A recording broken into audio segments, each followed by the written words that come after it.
Good afternoon. Good day, and welcome to another programming session. In today's class, we're looking at arrays in JavaScript and in programming generally, because this concept is also useful in can be useful in other programming languages like Python, Java, C Sharp, and every other programming languages. They utilize arrays. We're going to understand what arrays are and how we can make use of arrays and how useful arrays are to our programming. So in programming, an array, I'm reading the notes, an array is a collection of items of the same data type stored at contiguous memory locations. Arrays are used to store multiple values of the same data type together. This makes them a useful data structure for storing collections of data such as list of numbers, strings, or objects. So arrays can be used to store data that are of the same value or of the same type together. So examples of these data that can be stored in an array are lists of numbers, strings, or objects. So let's look at the characteristics of arrays. We want to look at the key characteristics. One of them is fixed size, right? Once an array is created, its size cannot be changed. Once you create an array, remember it's a list of items of the same value or type. So once you've created an array and you've given the items, you cannot update the size. The size is fixed. Element access. So that's number two. Each element in an array can be accessed using its index. So we have, for example, a list of fruits in an array. You can access each of those elements using the index value of those elements. By index, we mean the number they represent in the list.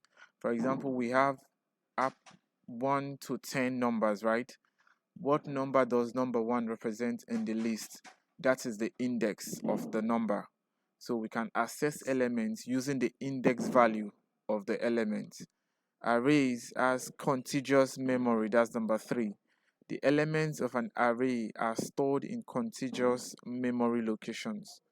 Now let's look at where arrays are applied. Applications of arrays.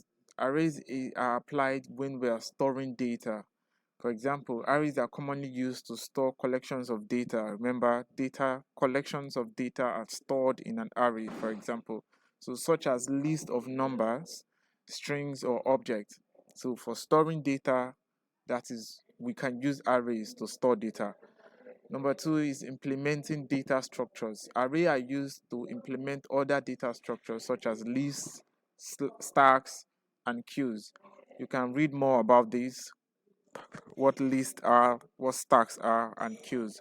When you're reading that, make your research to be streamlined to JavaScript. So we also have performance optimization, right? Arrays can be used to improve the performance of algorithms that operate on collections of data. So let's look at a scenario here. Imagine you are running an online store that sells different types of fruits. You want to keep track of the inventory of each fruit so that you can know when to restock. The solution for this scenario, we're going to use an array to store inventory of each fruit. So each of the fruits or each of the item will be stored in an array. So all of them together will be put and stored in the array. Here is an example of how to do this. So let's go to Visual Studio Code. So you can see this array stores the names of the fruits in the inventory as well as the number of each fruit in stock. So we have a very common syntax here, the const, which is for constant. So we are declaring a variable and we are now storing our array in the variable. So the key difference that we have here is these square brackets, right? All of the items inside of the square brackets are the elements of the arrays. So the square bracket is what represents an array. So we have created an array that stores uh, our fruits inventory, and we name that array to be fruit inventory.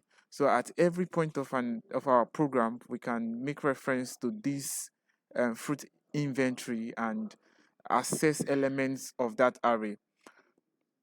So that will lead us to the next phase of our study, which is accessing array elements. So I'm not going to be reading all through, I'm just going to show you the code. So to access, for example, we have created our arrays and we have populated the array. If we want to access any of the elements of this array, what we'll do is we'll can create a different variable and store the array, the name of the array, and then the index of whatever value we want to call. For example, we want to call apples. That's why we have 0 in it. So we have apples, bananas, and oranges, right? All of these are stored in a memory location. Their index value starts from 0 upwards. So when you're counting in programming, we start counting from 0 and the number keeps increases as we go to the right direction. But if you're counting from the left downward, it starts from -1 and the number keeps reducing. So from -1 to -2 to -3, so on and so forth. So in this case, we want to access the elements of an array. For example, we want to get apples. We just call the fruit inventory and then we put the index value in square brackets. So let's look at a proper example of this. So we have our console here, const fruit inventory. We have created our array. Now I just want to expand the screen so we can see. Now when we see console dot log and then we call our fruits inventory, what this would do is it's going to console log all of the items that we have in our arrays. So when I hit enter, console.log fruit inventory, so it's showing me undefined. The reason is this: you cannot just console log elements of an array. That's where the accessing of that array element comes up, right? So let's say we want to get the first value, which is apple, and we know that that will stand as 0. It will be represented by the index value of 0 because that's the first element of the array. So we are going to create a variable equal to, let's say, fruit, first fruit.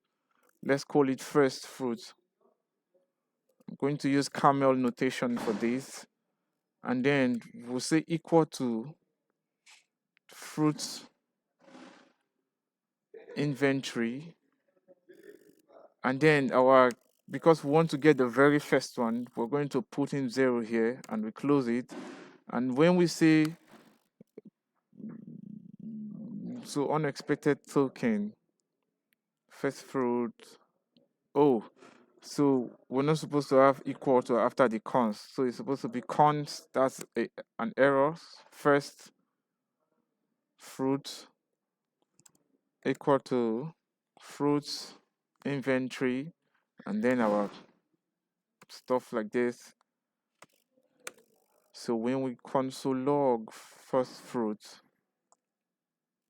console.log first fruit,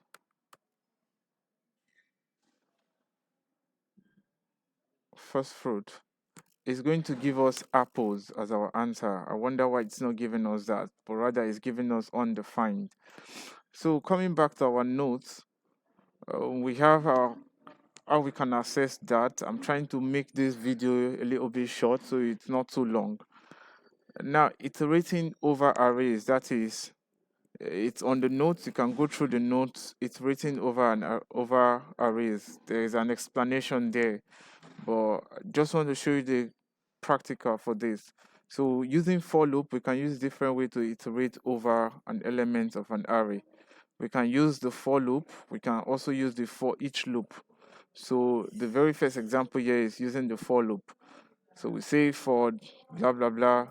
You can also check the syntax of for loop in JavaScript. We did that. You can as well go ahead and check it again. Now, there is something that is very strange here, which is this line of code. So we have a ticker sign that's called a ticker. And how do we get it on the keyboard?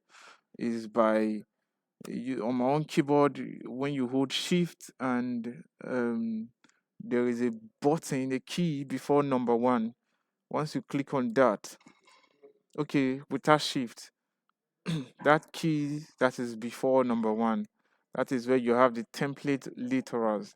Now, how useful is this? Is um, for example, you can see that we use the template literals and we are now plugging in the variable names inside of these template literals without using comma or whatever. And what we're using to do that is we're using the dollar sign, the curly brackets, and then we plug it in.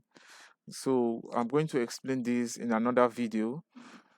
So also on iterating over arrays, we have using a for each loop. So this is a for loop, and this second one is a for each loop. Now to add and remove elements in an array. To add, we use the push. So fruits inventory dot push. So you call the name of the array and you do dot push, and whatever you want to push. So that's to add. Updating elements, so you call the index value and then you update it with whatever you want to update it with. So that will be the end of this class, and your practical or your task is to go through these notes. We have a project here which is building a shopping cart. So if you go through it, and there are codes there as well, you can go through it using those codes and make sure you understand. In the next live session, we're going to talk about it and break it down. So that's one. Then secondly, how to come to this console on your Google Chrome. I'm using Google Chrome for this, so I'm going to open it again, and then all you need to do is just to come over to this point and look for developer tools. If I can't find it right now, what I will just do is just to right click on this, and I can say inspect, and it takes me to this stage page. Now I'm seeing elements and blah blah blah, but I have to come to console because that's where I want to work from. Now, by default, this is what yours will look like. It should look like something like this. So what I did was to just come to these dots here, click on it, and then I select the first one, dock side. So I'm docking it out of uh, the normal browser.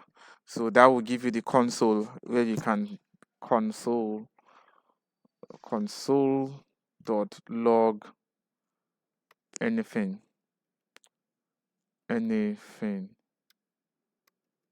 So